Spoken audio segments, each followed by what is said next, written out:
Hello, everyone. Good morning. Thank you for joining us on this glorious Friday, right? The good thing is tomorrow, this will all be behind you, right? You'll be on your way home. No? Some of you are staying for the Azure slide. Okay, fair enough. Well, the day after tomorrow. I give it a try. Well, good morning again. My name is Yochai Kiryati. With me, Thomas. Sorry for not butchering your name. And we'll talk about developing Windows Azure websites together with SharePoint. And brief agenda we'll go through. So I'll be doing some quick introduction of the Windows Azure websites, and then Thomas will come up and talk about the new SharePoint app model and talk how you can actually take the website that we created in the first part and appify them and add some coolness to them and richer, extend business and so forth. So before I start, quick question. Who is familiar with Windows Azure websites?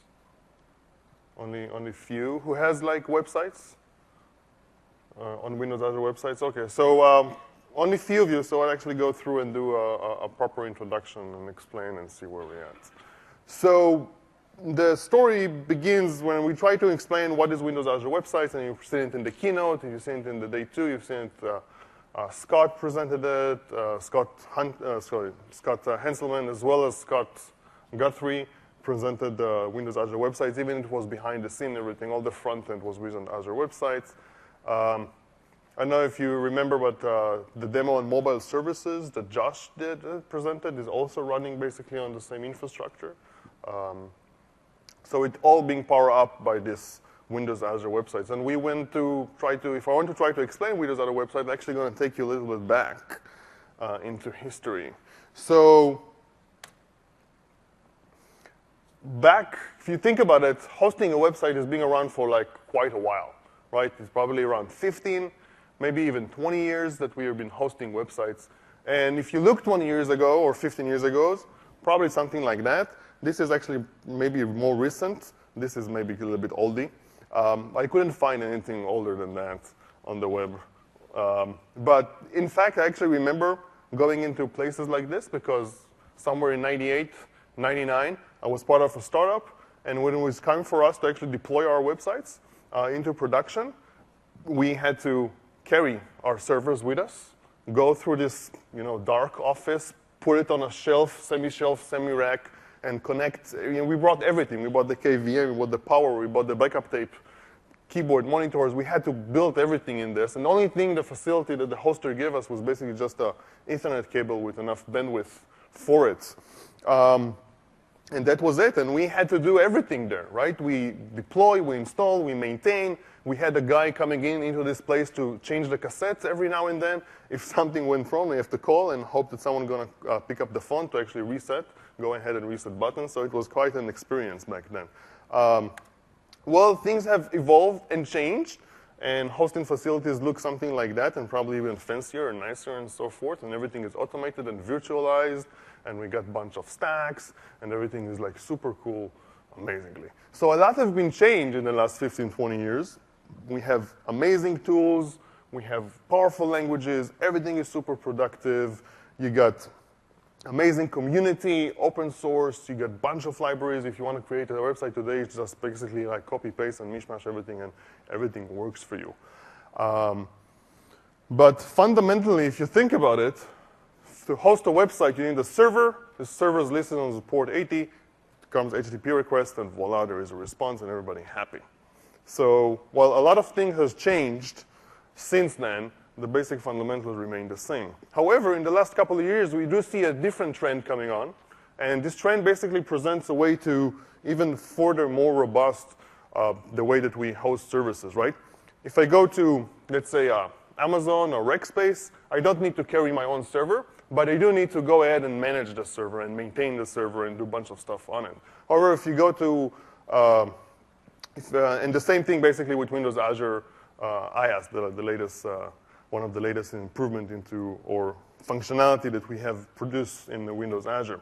If you go to other hosting options like Google App Engine or Heroku or Windows Azure websites, you go basically a level above that. You're above the stack. You actually only care for deploying your apps and managing the apps and your code and your, ideally, completely ignore everything else beyond that.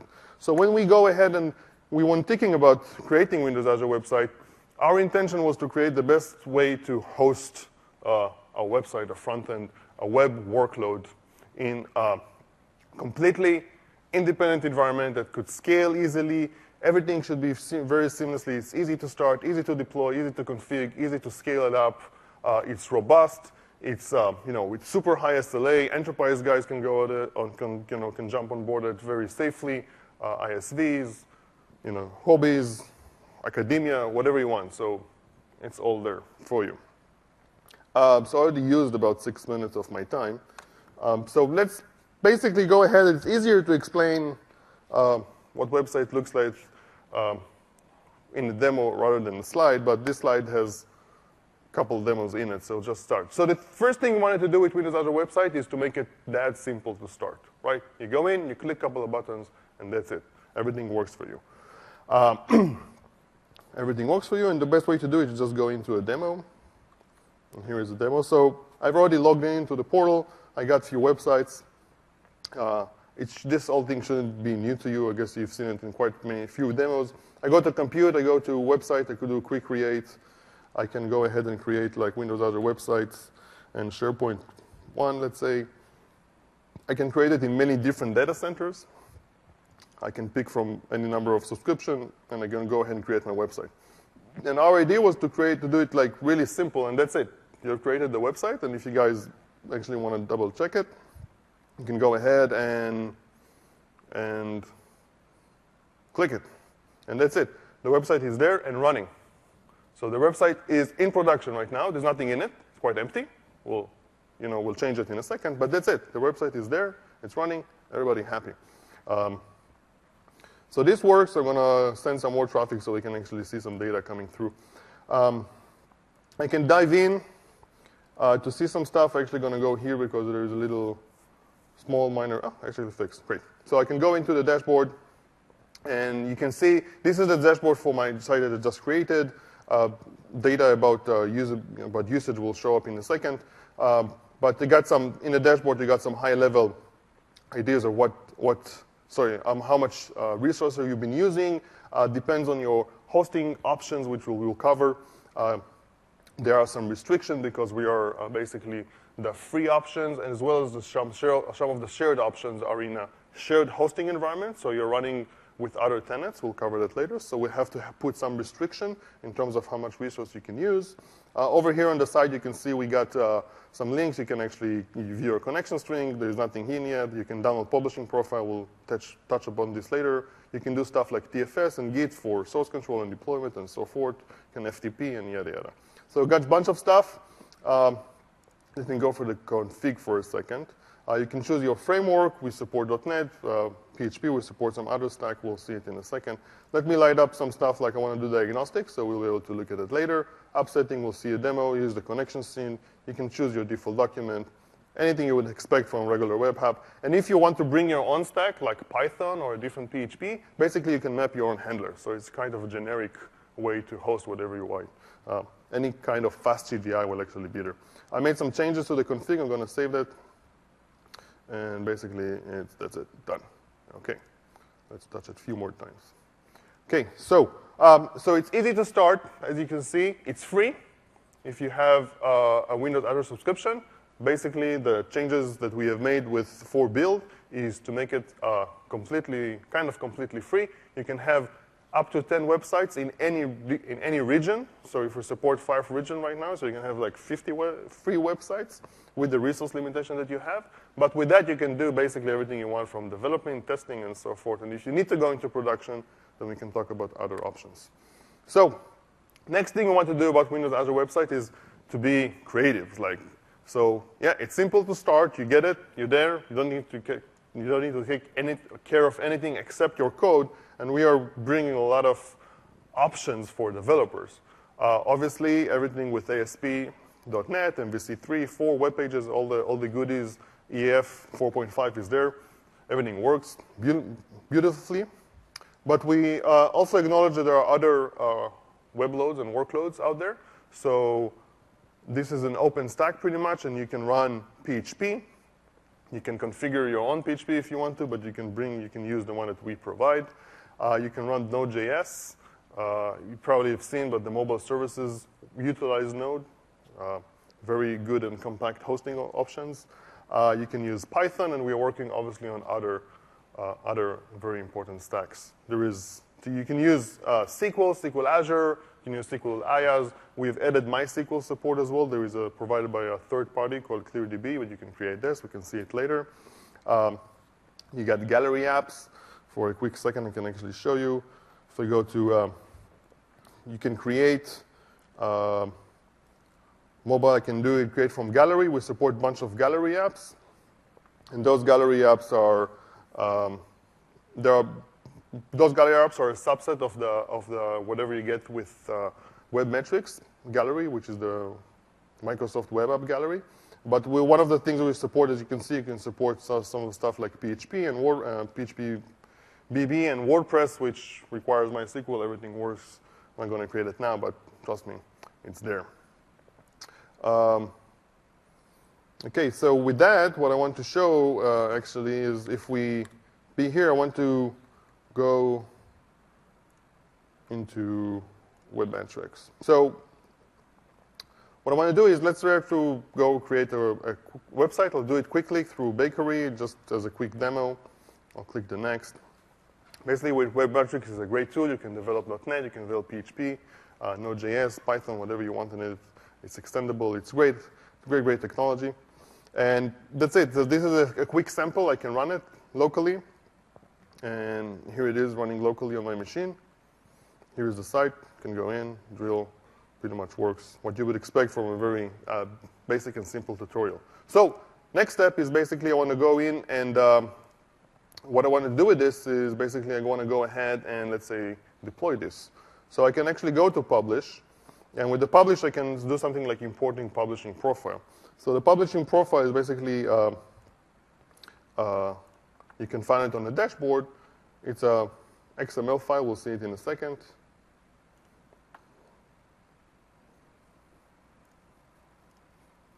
Yeah, saving to the right place. Let's get rid of this one.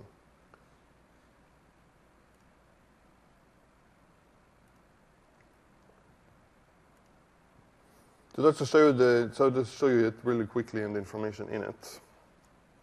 So it's an XML file, and there is a bunch of stuff. You can actually do web deploy. You can do FTP as well if we'll have time and actually see it. And once you import, all the information is there if you want to do FTP or web deploy. Once you import it into Web Metrics, then basically everything is being filled for you automatically. If I actually had a database, you would be able to validate the connection string through the server, so the server would actually do the validation and not running locally from the machine. It's pretty cool. You do some initial testing just to make sure the thing works. Then you can actually connect to the server and deploy, and you say, yeah, save, good enough. This is basically a compatibility check, making sure that whatever app you have and whatever stuff is being installed on the backend on the server is actually compatible. We see it is. I'm going to hit continue, and basically it's going to go up now and push the app into deployment, and you can see this. It's actually pushing it nice and slow. Oh, this was really quick. Complete, so I can click here and refresh the app, and here it is. So that's it. That's all it took to actually to create a website, use a template from Web Metrics, and push it up into Windows Azure websites.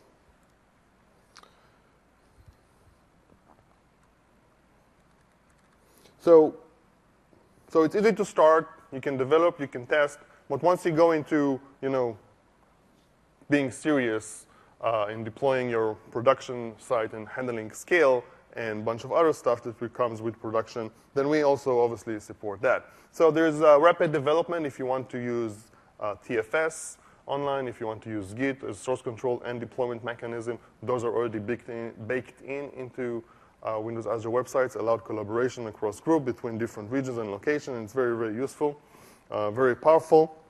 Obviously, you can use FTP if you want to download your log files, error, or tracing information, whatever you want. We got monitoring capabilities built in, as you have seen on the dashboard. There's some basic information over here, and obviously, if you want, you can FTP into the system, and get all the information that you would want in terms of your application tracing, your HTTP log, detail errors, and so forth. So everything you would expect from a hosting site. We'll touch about scale and all that a little bit later in terms to understand the beauty. Another demo I actually want to show. I'm not going to build it all up, but I actually can show it. Is I have another app, just a regular, it's a default MVC app, and one of the things I wanted to show is the ability to control the configuration not through deployment but through app setting. So we have this thing called here app setting, and app setting is a very, very nice feature that we built into Windows Azure website. It's allow you to basically fuse configuration coming from the portal and coming from your whatever you have in web config. The nice thing about it, you don't have to put any more secrets into web config, which is doubt who can see them, and you can change things on the fly in between production environment, testing, whatever you want to do it with app setting. So how does it work? I'm going to browse to this website.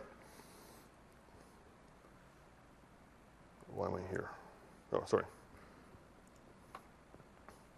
Change. So I'm going to browse to this website. My bad.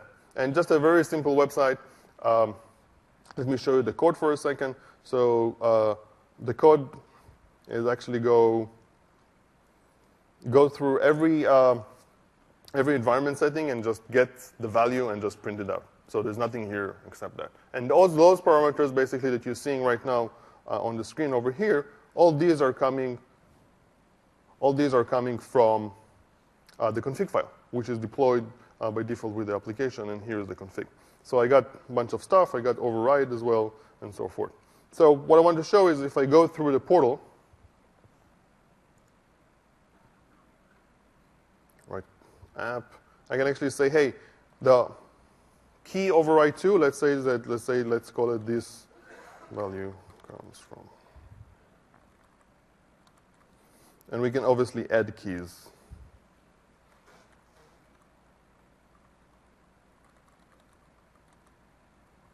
All I need to do is hit the save button. That's it. And now I go into my app, refresh. The app will reload because we've touched the config, but that was pretty quick, and that's it. And now you can see how you can override keys and values from the app setting. Very, very easy, very, very powerful. And this is one of the small things that, as a service, this Windows Azure website lets you do. Obviously, you can connect to other Windows Azure services like Service Bus or SQL Azure or storage or whatever you want. So I'm getting short on time, so we covered that. We did some demos. We did the config. Very nice. So one of the things I want to talk about is touch a little bit about scale. So scale goes together with whatever you get in terms of the free offer and some paid options and so forth. So just to make sure, this site, specifically if I go to the scale, is marked as free. And it's have one instance. On the free side is probably the right thing to do.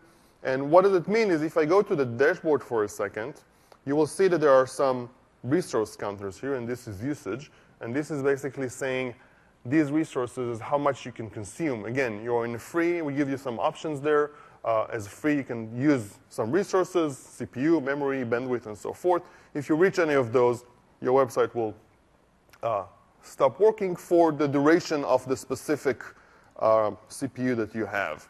Oh, sorry, the specific resource that you have. And again, it's a free offer, so you can do a bunch of stuff. Running production with the free offer probably will not work for you guys. But we have other options there. But this is super easy to start, develop, and test, and so forth. So this is on the shared. And the important thing about shared hosting is that your application marked here as green is running among other applications around you. So you're sharing the servers. And by us putting some boundaries on the resource, we actually make sure that everybody is friendly everybody are playing along together. You can obviously increase your instance if you want, and then we spun up a different instance of your application on a separate server. So now you're running both of them. Whether it's shared or whether it's another hosting option that you can go with is to change from free into a shared. This is still shared hosting, but we lift a lot of the resource constraint. You're no longer restricted by egress. You can use a lot of more CPU and memory per app.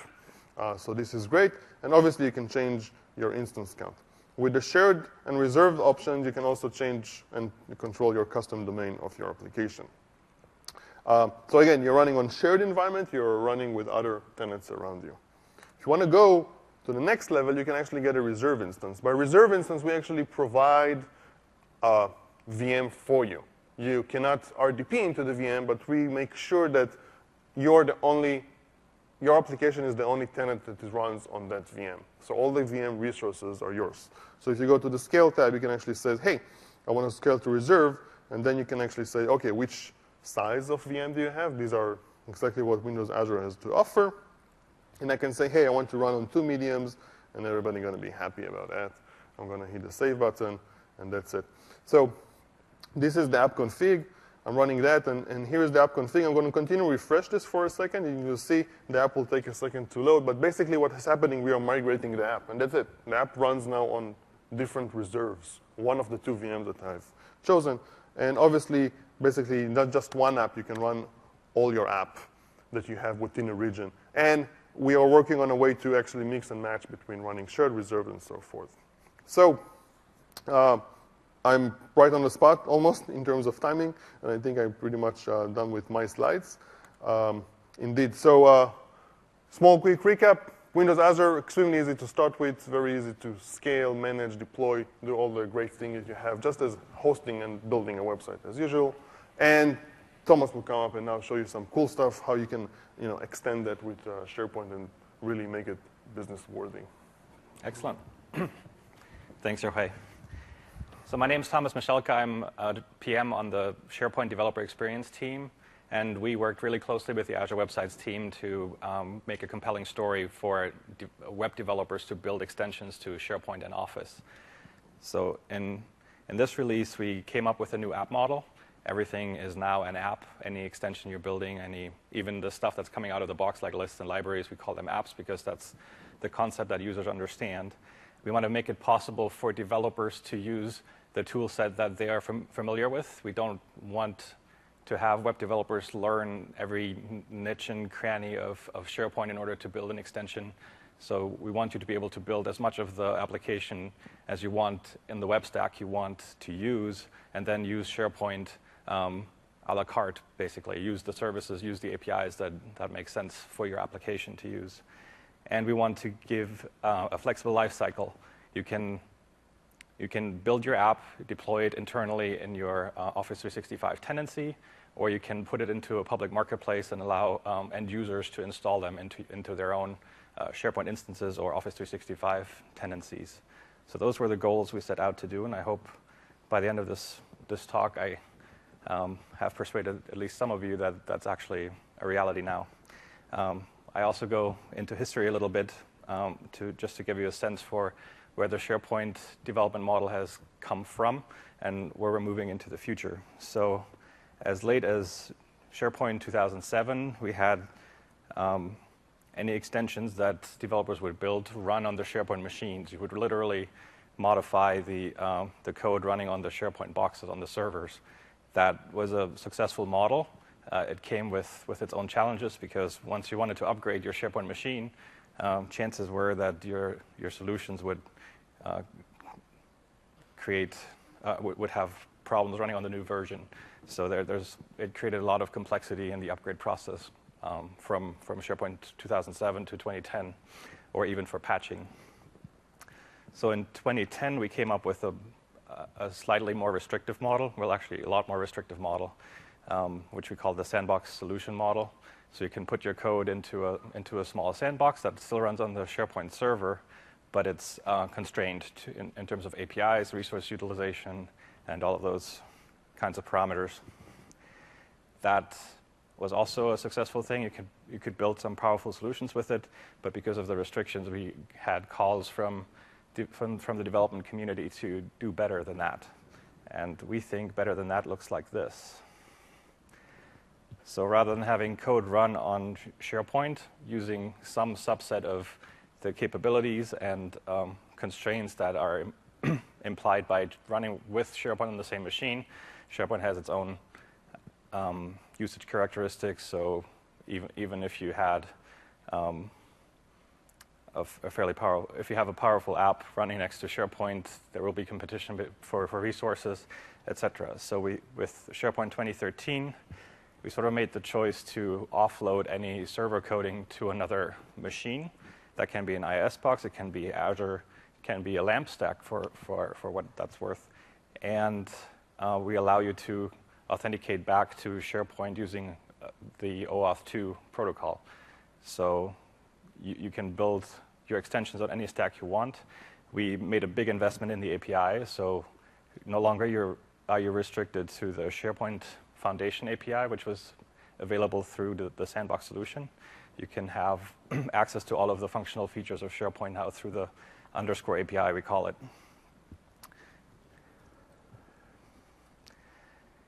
So, and just to drive home that point, in 2010, SharePoint Foundation was the only thing you had access to, and now we're adding things like user profile, search, taxonomy, feeds, and more. And more is basically any feature that SharePoint provides you can access using the client-side object model.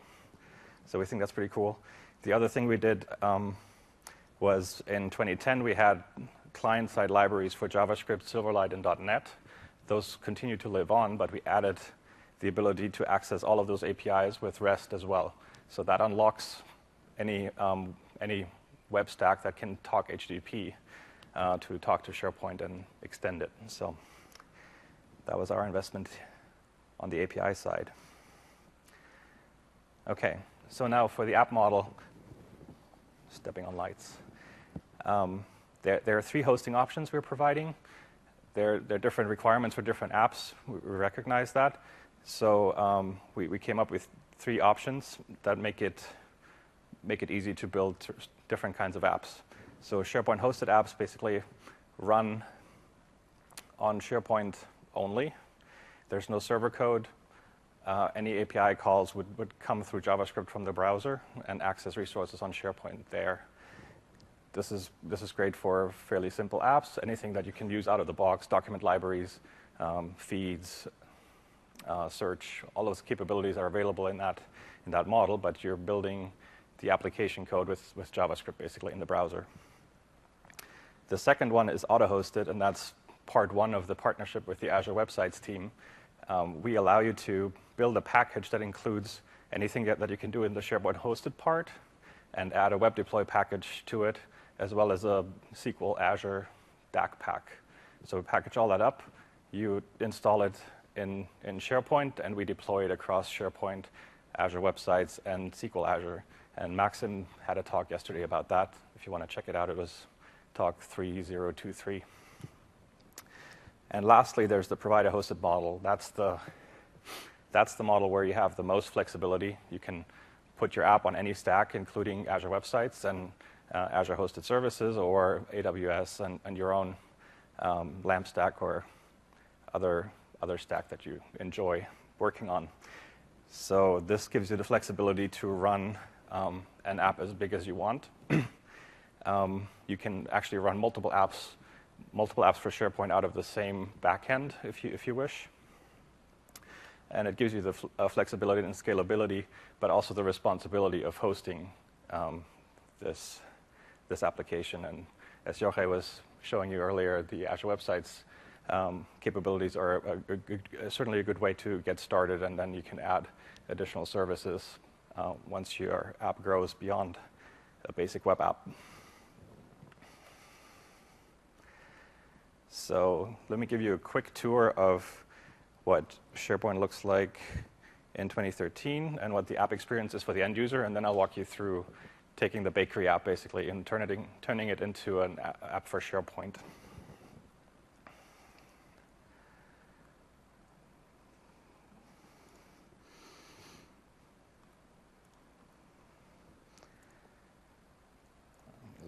here. Okay. How many of you have not seen the SharePoint UI in 2013? Okay, quite a few. So this is the UI in SharePoint 2013. This is the new team side template. You can see we're tying it in with the Office client. If you haven't seen the Office client, it's a little bit stylistically it's very similar to what we've done here. You can get to your Outlook, Calendar, People, Newsfeed, SkyDrive, which is really SkyDrive Pro, and we're not going to get into the differences between SkyDrive and SkyDrive Pro.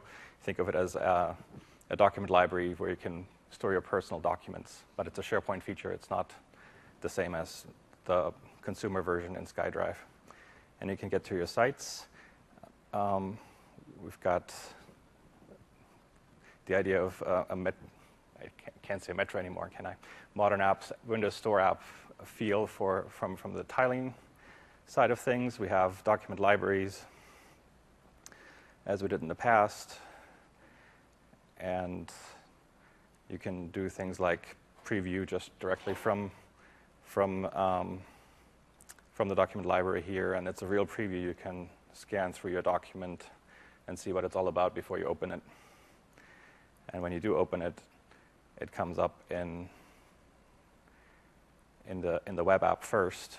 And so this is a fairly high fidelity version of Office running in the cloud in the browser. You can edit, you can share, you can certainly view documents really well in the Office web apps. But that's just the basics of SharePoint's functionality. Let's talk a little bit more about apps. So I mentioned earlier, everything's an app now. So lists, libraries, and other apps. So users from older versions still find a home here, but anything you can add to your site is now considered an app, including document libraries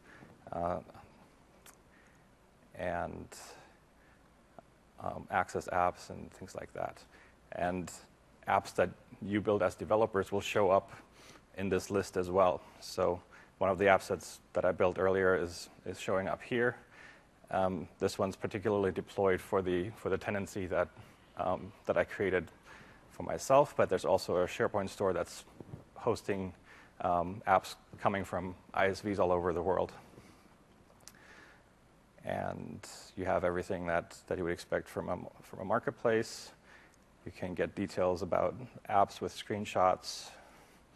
You can get ratings. You can add it for free. So yeah, I encourage you to sign up for a trial tenancy and check some of those things out for yourself. But that's the basic idea. So let's add an app to go through that experience. And this is the app that we're going to build in the coming demo. So basically just add an app, and it's going to install it. It installed it.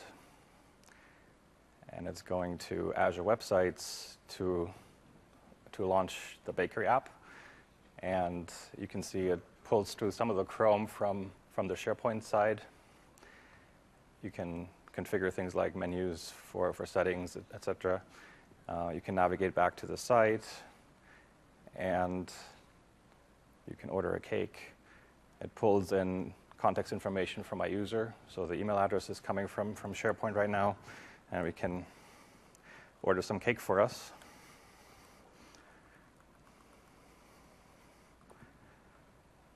Let's say we're about 100 people.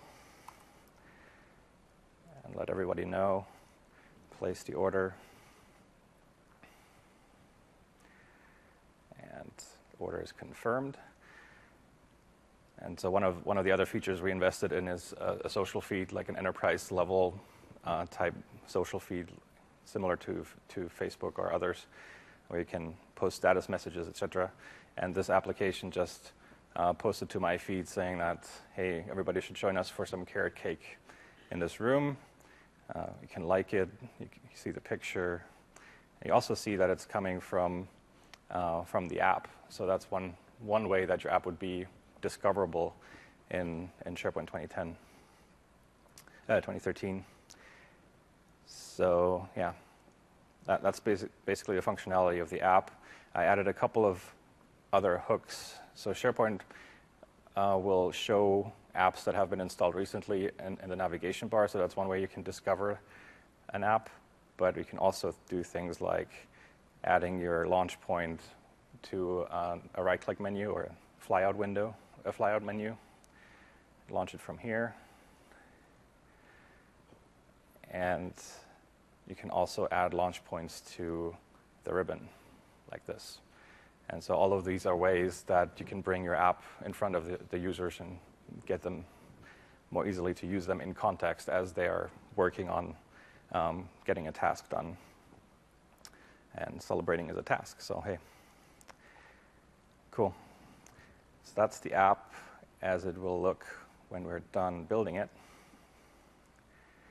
Let's switch over to Visual Studio. So I basically took the web matrix application, just basically copied the files over into a Visual Studio project, and the app will run the same way, and you can actually edit it in the same way as any other web app. So let me publish this back to Azure Websites, because this is sort of the starting point.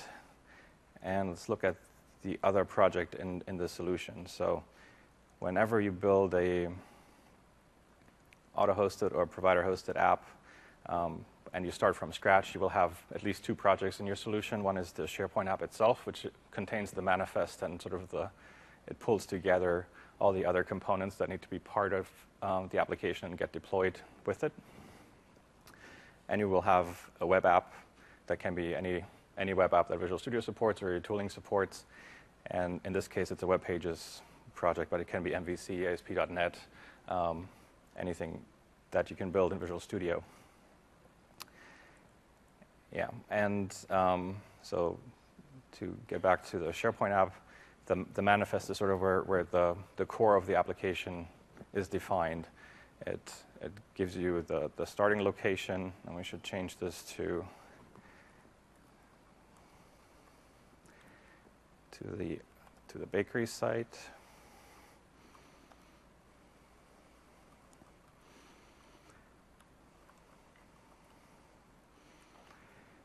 And an icon.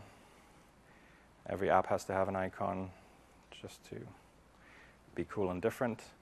And it has a name, and there are permissions that you can define. So this application, because it writes to the user's newsfeed, needs tenant permissions and user profile permissions.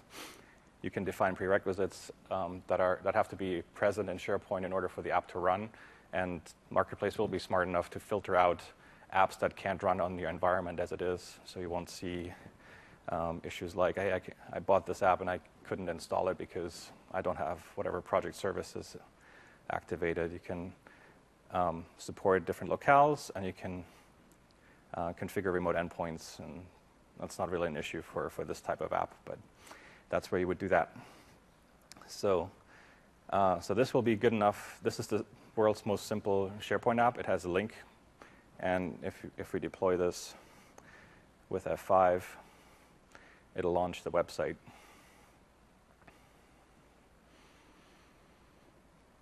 Takes a couple of seconds. I'm actually doing this remotely on a SharePoint tenancy in Chicago.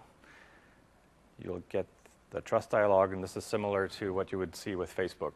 Like, I'm installing an app in Facebook, and the app has to ask for permission to access my friends. Similarly, SharePoint apps can ask for permissions to see resources inside of the SharePoint environment. So we trust it because we wrote it, and we launch it. And so you notice the website still looks the same as Yohei showed it with in the Web Matrix basic demo. There's no Chrome. There's no way to really get back. You have to use the browser back button in order to get back into context for what you were doing when you launched the app, but you can navigate inside of the app just fine, except there's some errors because it's not finished. So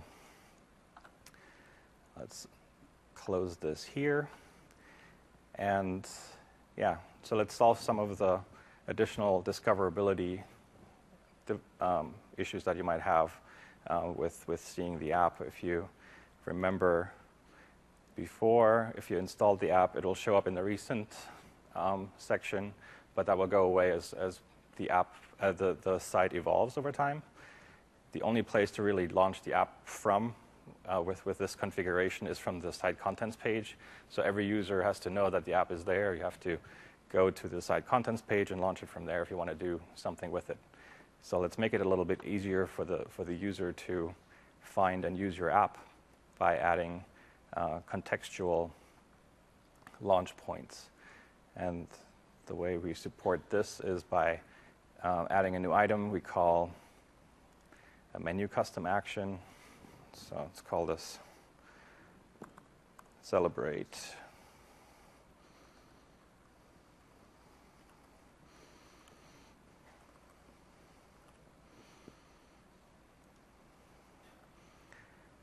Celebrate menu item. The difference between the host web and the app web is one, the host web is the web or the site that the app is installed into. Every app that also deploys SharePoint components will create an isolated web underneath that that has a different domain. So cross-site scripting attacks are thwarted by virtue of just having the app in a different domain. You can't get people to access resources outside of the web if the app doesn't have permissions to it. So that's one concept that's interesting and important to know. And in our case, there's actually nothing going into the app web, so we're not actually creating one. You can tie your custom action, though, to any of these object types. Document library is one of the most common ones, so I'll do that. And then you give it a label.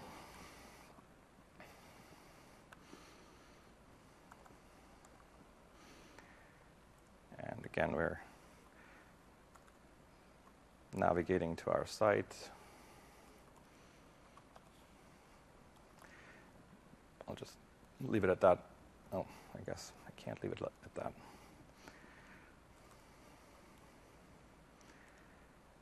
It's too smart for me. Okay, and so I'll just fix this up by, that's the delete button.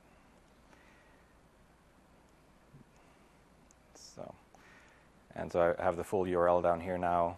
You can set the sequence number, so you can configure where your menu item shows up in the right-click menu. I had it at the very top, and I did that by setting it to 1, and you give it a title. That's the menu item that will show up. The next one was the ribbon button. You do that in a very similar way. So create a ribbon custom action.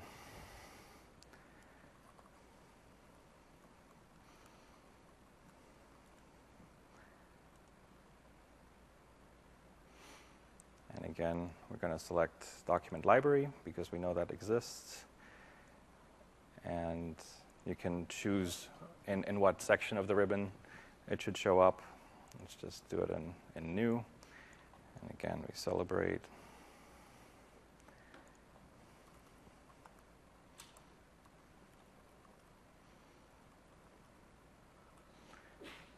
And finish. And again, we'll switch that out for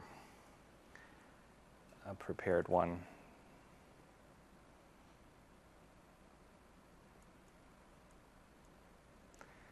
And yeah, the only thing I added here was a link to a real image that represents the app, and we're good. So let's launch this.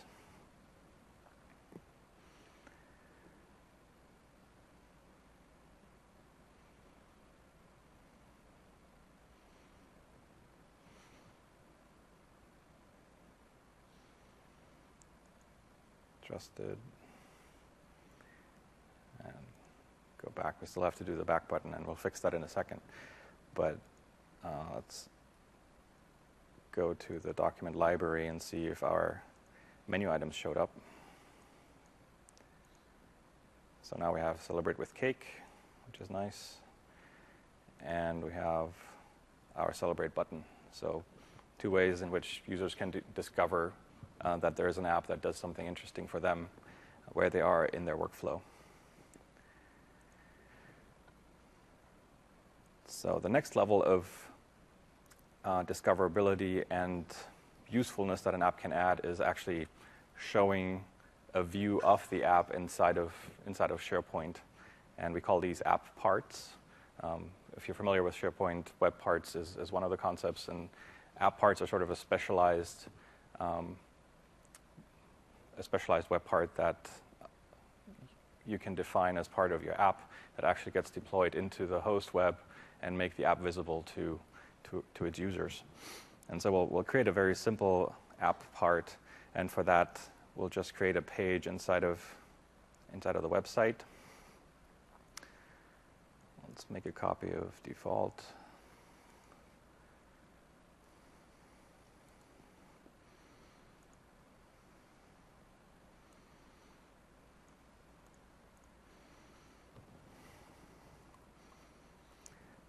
Let's call it creatively app part. And we'll get rid of almost everything here, but make it super simple. It's basically a div that shows an image of a cake, and it leverages styles that come down from the SharePoint side. There are ways to pull the CSS from SharePoint. There are APIs to pull the CSS from SharePoint, so your app can follow whatever theme the site that the app is installed in has going on right now. So MS Emphasis is basically the background of the icons or the menu that you've seen. And in order to pull down the style, I created a site layout that has a little bit of script that will do that. And let's make sure that actually exists. Create it.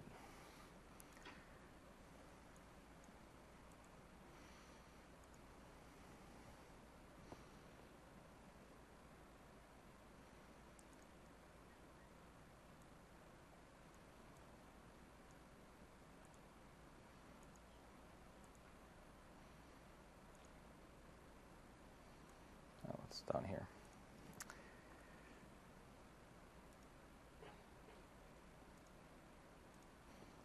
Let's call this site layout.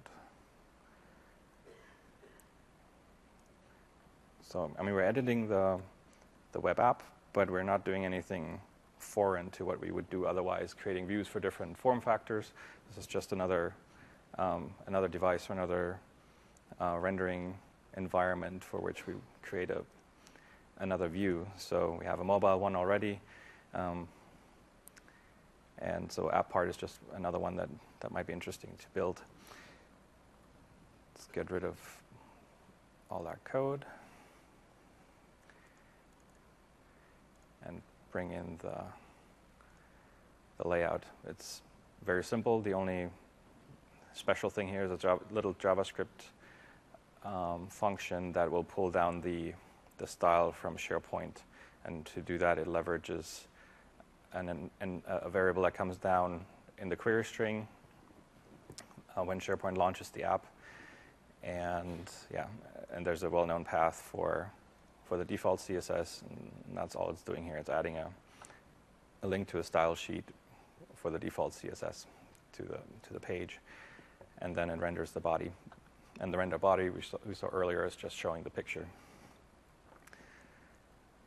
So let's deploy this to Azure websites.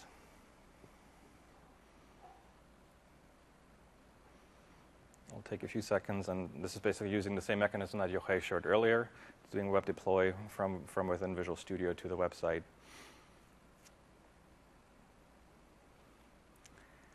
And now we're here. And in order to make it known to the SharePoint app that this new app part exists, we have to add configuration for it. And confusingly, we call it client web part here because it's a more generic building block.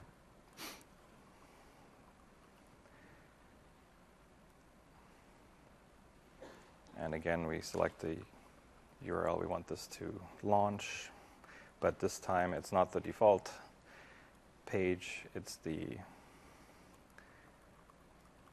It's the app part page that we just created.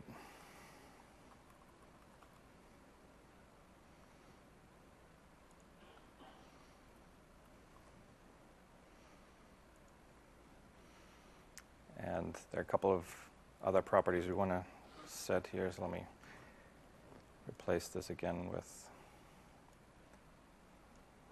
the app part config. And it's really just setting the title and a description and matching the size of those squares that you saw on the team side earlier. They're 150 by 150. It's just something you need to know, but you can set basically any width and height for your view, whatever makes sense for the app, and have that be displayed inside of the SharePoint site. And here's our link to the app part. So let's launch this.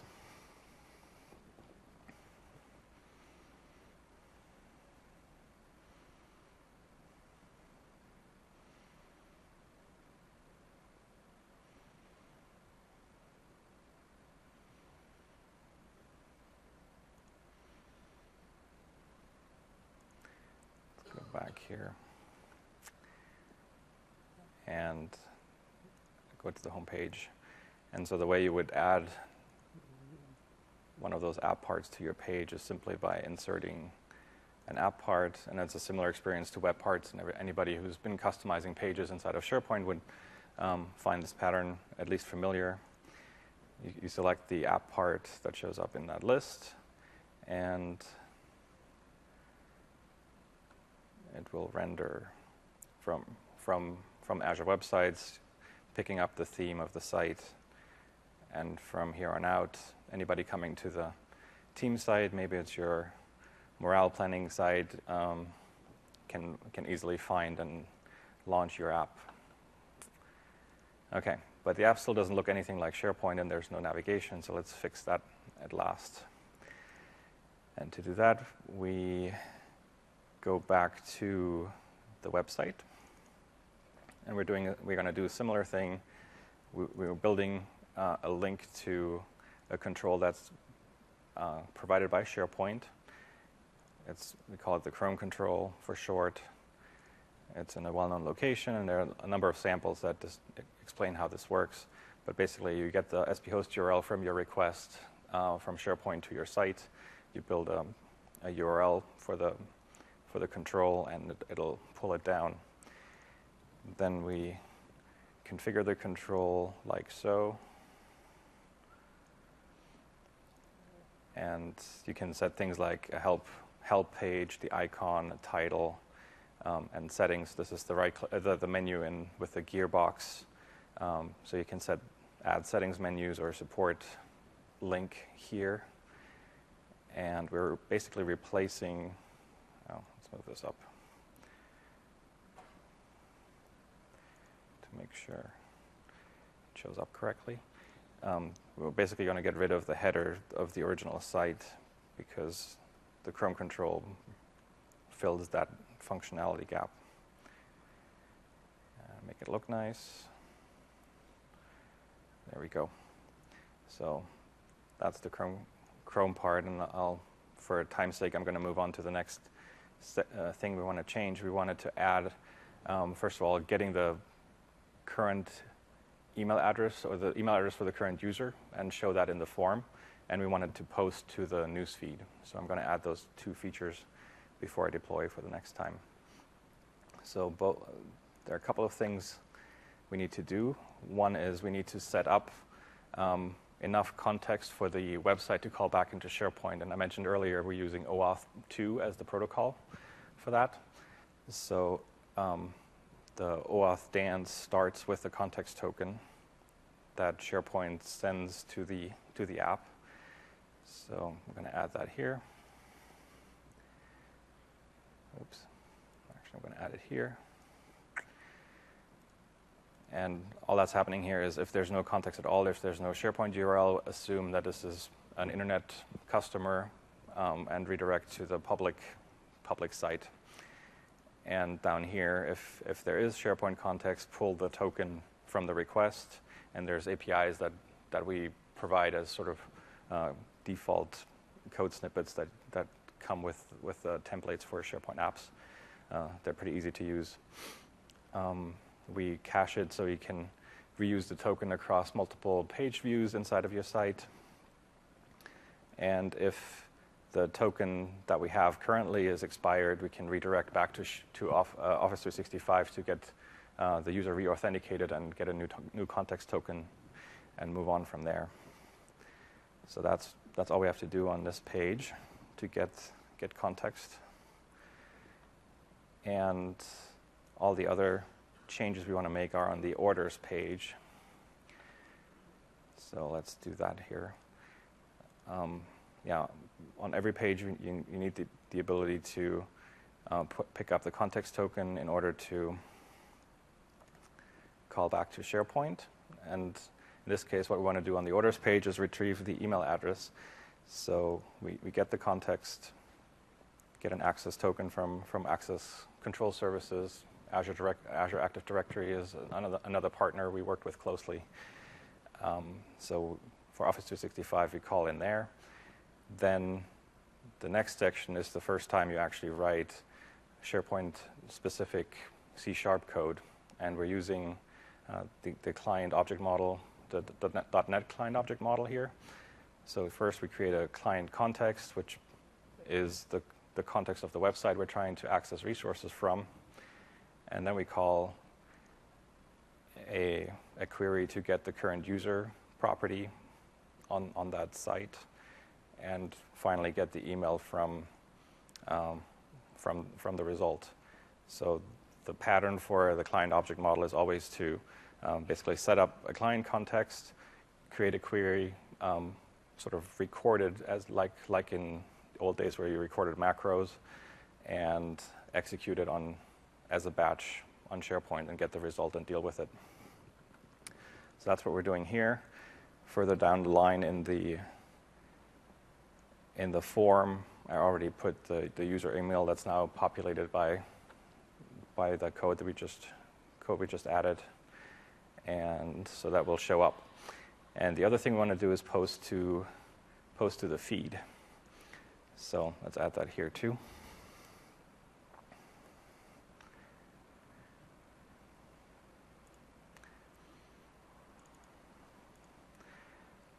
So working with the feed is similar to any other API that does similar things.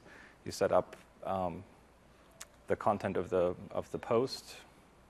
In this case, it's the image of the product, the name of the product, and some string, join us for some cake, and then post it using a helper function that I previously added to post to the feed. And let's look at the helper function. It's really not scary. You create a social feed manager with the API provided. You create a post, add the text that we created as a comment, add the image and a link to it, and post it. So basically the same pattern I just mentioned for client object model. You build up a set of objects that SharePoint understands. You record it in the client context, and you execute the query to actually run it. So with that, let's publish that back up and make sure it works.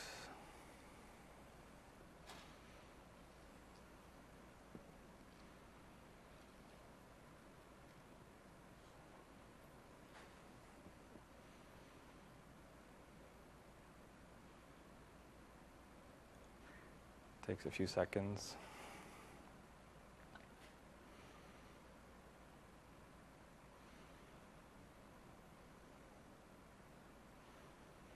Okay, and you can see here the redirect worked.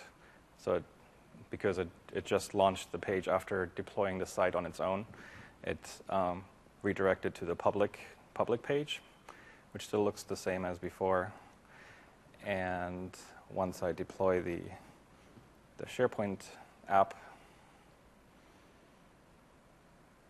I had to make no changes to it, but I have to redeploy it.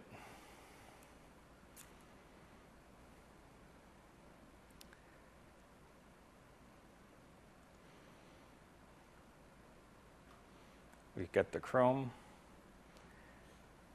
And what kind of cake would you like? Carrot cake? Sound good?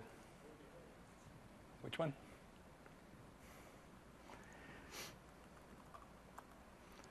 Let's get this to Trident Thunder. Get 100 of these.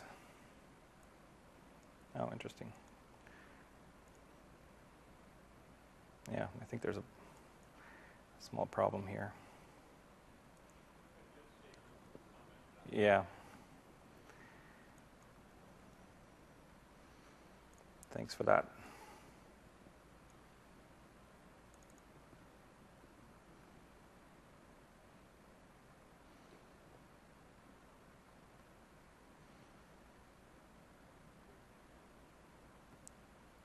Where did you see that?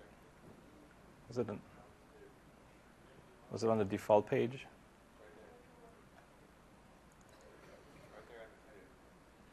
To do. Yeah. Thank you. There should be a little sticker for you for paying close attention. That's awesome. Let's publish this again.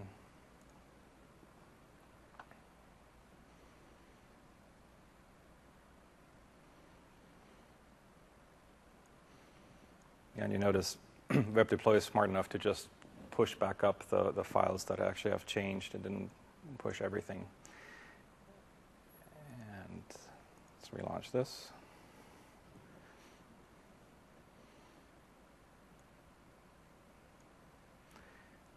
So Visual Studio is smart enough to detect if nothing changed since the last deployment and save us an install step here. So let's try this again.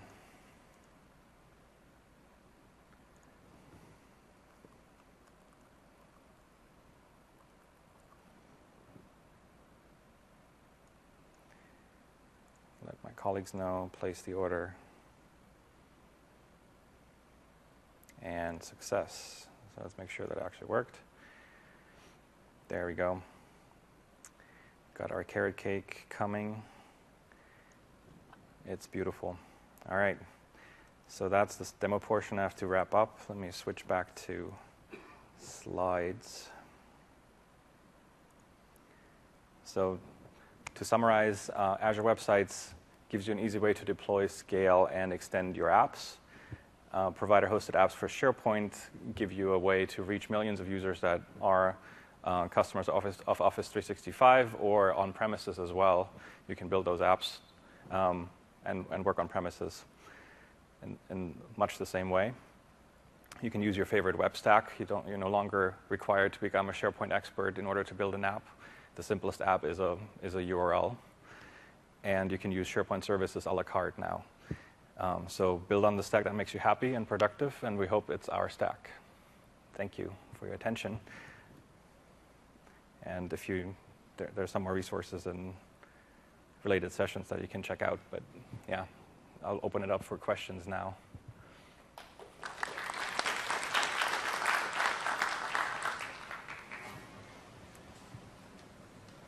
Any questions? Yeah. With the Azure websites, how does storage work? So my understanding there's more of a persistent storage mechanism there. If I scale out, say I'm ready to do a local file system, if I scale out, do those changes get synchronized? Do I lose them? Are they running on? So the question was regarding websites and storage. So the storage in websites are persistent. We have obscured it from the user. So as far as a website, you just think it's, so as far as a web developer, it's just like a UNC or a share. It's just right there, and it stays there. And as you can scale and the site comes off and on, if you can bring up your site up and down, and it stays with you, and it's persistent. If I have two instances, is it just one UNC and then Yes. Yes. So all the instances see the same share. Thank you.